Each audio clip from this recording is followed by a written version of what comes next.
آمن الرسول بما أنزل إليه من ربه والمؤمنون كل آمن بالله وملائكته وكتبه ورسله لا نفرق بين أحد من رسله وقالوا سمعنا وأطعنا غفرانك ربنا وإليك المصير.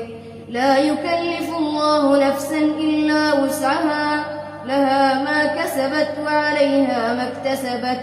ربنا لا تؤاخذنا إن نسينا أو أخطأنا ربنا ولا تحمل علينا إصرا كما حملته على الذين من قبلنا ربنا ولا تحملنا ما لا طاقة لنا به واعف عنا واغفر لنا وارحمنا أنت مولانا فانصرنا على القوم الكافرين.